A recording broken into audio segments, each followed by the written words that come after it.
राधे राधे। सभी हरिभक्तों और वैष्णव जनों के चरणों में मेरा प्रणाम। आइए मीरा चरित्र की आगे की घटनाओं को हम सब श्रवण करते हैं। भक्तों, आप सब लोग ये देख सकते हैं कि बांग्लादेश में हम हिंदुओं पर कितने सारे अत्याचार और हमले हो रहे हैं, और भारत के हिंदुओं के साथ भी यही होने वाला है, क्योंकि भारत के भी कुछ राज्य में हम लोग अल्पसंख्यक बन चुके हैं।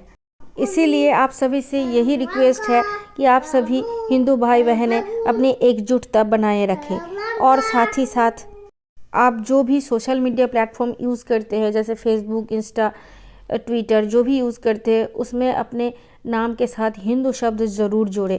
जैसे अगर आपका नाम है राम यादव, तो फिर उस यादव के जगह पर अब राम हिंदू लिखना शुरू कीजिए। अगर पॉसिबल ना हो तो फिर ब्रैकेट में नाम के आखिरी जो जगह है वहाँ पर ब्रैकेट में भी हिंदू शब्द ज़रूर लिखें, और साथ ही साथ दूसरे हिंदू भाई बहनों को भी ज़रूर जगाए। तो आइए मीरा चरित्र को हम सुनते हैं।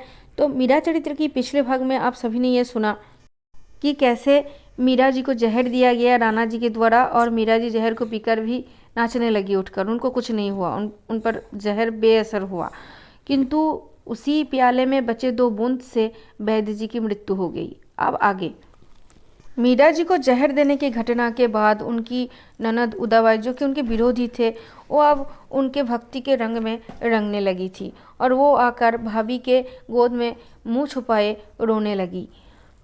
ठीक उसी समय पर बाहर से रोने की आवाज़ें आने लगी। तो मीरा जी अपनी दासी गोमती को ये कहने लगी कि जा गोमती, ज़रा देख तो कि बाहर इतने रोने की और चिल्लाने की आवाज़ें क्यों हैं।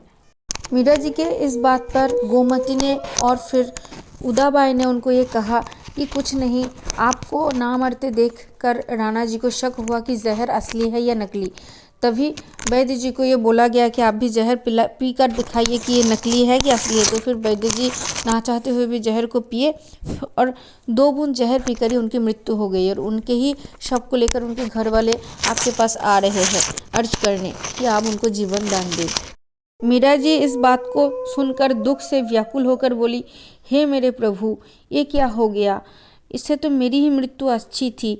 मेरे कारण एक ब्राह्मण की मृत्यु हो गई, कितने लोगों का अवलंब टूट गया।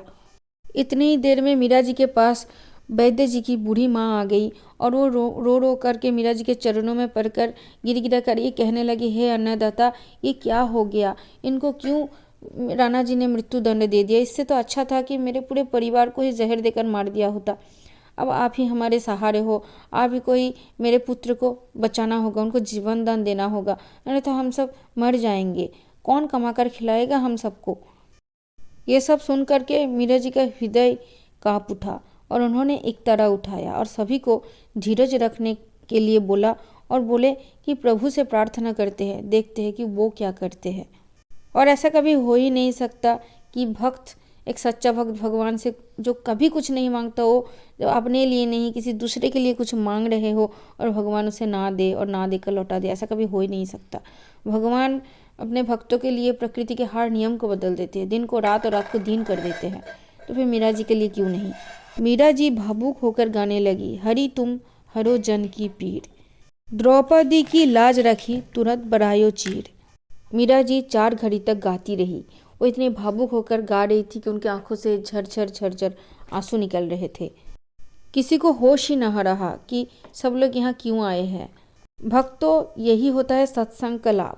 सत्संग में बैठकर व्यक्ति अपना सारा दुख दर्द सब कुछ भूल जाता है, क्योंकि जो संत, जो भक्त, वो जो गा रहे होते या फिर सत्संग कर रहे होते, तो उनके शरीर से, उनके जो ऑरा होते हैं, वहाँ से एक भाव परमाणु निकलते रहते हैं, जो कि आसपास रहने वाले सभी को भक्त या उस लेवल की बना देते हैं।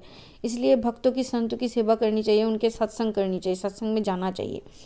तो खैर, किसी को भी होश ही ना रहा कि कब वैद्य जी उठकर बैठ गए हैं, और कब मीरा जी की गाई हुई उस भजन के अमृत धारा में डुबकी लगा रहे हैं। जब मीरा जी की भजन पूरी हुई, तब सभी को चेत हुआ कि वैद्य जी तो बिल्कुल स्वस्थ होकर उठकर बैठ गए हैं। ये सब देख करके उनके परिवार वालों के हर्ष समाये ना थे। उनकी पत्नी बार बार मीरा जी के चरणों में प्रणाम कर रही थी। वो लोग मीरा जी को और गिरधर गोपाल की खूब वंदना कर रहे थे। चंपा जी ने उन सबको प्रसाद और चरणामृत दिया। वैद्य जी के पत्नी की आंखों से झरते हुए जल ने मीरा जी के चरणों के अभिषेक कर दिया। मीरा जी ने कहा, अरे ये सब आप क्या कर रहे हैं, आप सब ब्राह्मण हैं, मुझे दोष लगेगा। अगर यश गाना ही है, किसी के चरण पढ़ना ही है तो मेरे गिरधर गोपाल के पढ़िए, वही सब कुछ किए हैं, मेरी इसमें कोई हाथ नहीं था। वैद्य जी और उनके परिवार वाले मीरा जी के पास प्रसाद पा करके जब घर से निकलने लगे तो फिर मीरा जी की जय, भक्त और भगवान की जय और गिरधर गोपाल की जय, ये सब कहने लगे। इसमें मीरा जी को थोड़ी आपत्ति हुई तो ननद उदय कुमार बाईसा बोले कि कहने दीजिए भाभी सा, ये लोग सच ही तो कह रहे हैं, क्योंकि लोग तो आज तक यही जानते थे कि आप कुलक्षणी हैं, आपने अपने पति, अपने ससुर, अपने देवर सबको ऊपर पहुंचा दिया है। आज लोग ये भी तो जाने कि आपने किसी को जीवन दान भी दिया है, आप एक गंगा है और आपके पास आकर के हर कोई पवित्र होता जा रहा है। राणा जी ने ही मीरा जी को जहर पिलाया था, ये बात चारों ओर फैलने लगी और राणा जी के पास जो सामंत थे, जो कि उस राज्य के हित के बारे में सोचते थे, जिनसे राणा की बनती नहीं थी, वो लोग बहुत ही खींच गए राणा से। जब सामंतों ने राणा जी को कहा कि आपने उनको जहर दिया था तो फिर राणा जी बिल्कुल अस्वीकार कर गए इस बात को कि उन्होंने उनको जहर दिया ही नहीं था, क्योंकि अगर वो जहर होता तो फिर वैद्य जी और मीरा जी अब तक जीवित ना होते। और राणा जी गुस्से में बोले, और जो सारंगपुर के नवाब को अपने मंदिर में स्थान दिया उसका क्या। तो इस बात पर सामंत बोले कि आपके राज्य की ढिलाई है, आपके गुप्तचरों को तो पहले खबर होना चाहिए, क्या चाहिए था कि दुश्मन देश का राजा आपकी सीमा में घुस आया है, उस पर तो आप कुछ नहीं बोल रहे हैं, उस पर आपको कोई चिंता नहीं है, या मीरा जी ने मंदिर में क्या स्थान दे दिया उस बात को आप इतना ज़्यादा बड़ा चढ़ा कर देख रहे हैं। तो भक्तों, मीरा जी की भक्ति की प्रताप ही ऐसी थी कि वो एक मृतक को भी जीवन दान दे सके। तो ऐसी भक्ति एक दिन में तो नहीं आती सबको। और मीरा जी जो एक आत्मा है, मैं मानती हूँ कि मीरा जी भगवान की गोपिका थी, किंतु वहाँ तक हर कोई पहुँच सकता है। तो उसके लिए इसीलिए भगवान ने मीरा जी की उदाहरण पेश की हम सब के सामने कि अगर मीरा जी जैसी बनना है, मीरा जी जैसी भक्ति जीवन में पानी है, तो फिर मीरा जी जैसी कष्ट भी सहना होगा, मीरा जी जैसी भक्ति भी करनी पड़ेगी, कि कैसे उनके जैसे साधन भी करनी पड़ेगी। हमने ऐसा सुना था कि मीरा जी जब नाम जपना शुरू करती थी भगवान के नाम में, तो 2-2, 3-3 दिन तक उनको कोई सूद ही नहीं रहता, तो उस नाम में डूबी रहती थी। तो भगवान के नाम में इतनी सामर्थ्य शक्ति है कि वो भगवान को भी आपकी आंखों के सामने प्रस्तुत कर दे। इसीलिए भक्तों, आप सभी से प्रार्थना है कि नाम जप जरूर कीजिए। जो नाम आपको प्यारा लगे, राम, कृष्ण, हरि, शिव, राधा, ओम, वो आप जप कीजिए। अगर आपके गुरुदेव ने कोई नाम या मंत्र का साधन आपको दिए उसे ज़रूर कीजिए। अगर नहीं है तो फिर आपके पसंद का कोई नाम, या फिर किसी न किसी का सत्संग तो आप सुनते ही होंगे, तो उस हिसाब से कोई भी नाम आप पकड़ लीजिए और उससे जपना शुरू कर दीजिए। शुरुआत में 10-20 नाम से आप शुरुआत कीजिए। अब हाथों के उंगलियों में भी गिन करके जप कर सकते हैं। हो सके तो माला ले सकते हैं तुलसी की 108 बीट्स वाली, या फिर काउंटर भी आजकल आ गया है। तो आपको जो ठीक लगे, जो आपको कंफर्टेबल लगे, उस हिसाब से आप नाम जप कीजिए। और भक्तों, नाम जप का कोई विधि विधान खास नहीं है, पवित्रता या अपवित्रता से कोई लेना देना नहीं है। आप कहीं भी जप सकते हैं, सोते, जागते, उठते, बैठते, खाते पीते, कभी भी।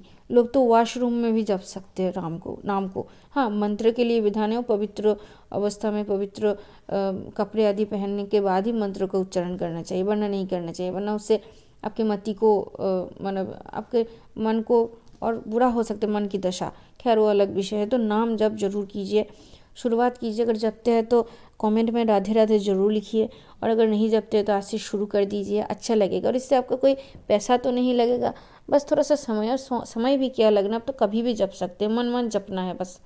जपते रहिए, आपको अच्छा लगेगा, और दूसरों को भी जपाइए। एक शराबी अगर 10 लोगों को शराबी बना सकते हैं, तो फिर क्या एक नाम जपक 10 लोगों को नाम जपक नहीं बना सकता। तो फिर आज के लिए बस इतना ही। राधे राधे। हो सके तो वीडियो को अपने करीबी लोगों के साथ, कुछ भक्तों के साथ ज़रूर शेयर कीजिए, हमें अच्छा लगेगा।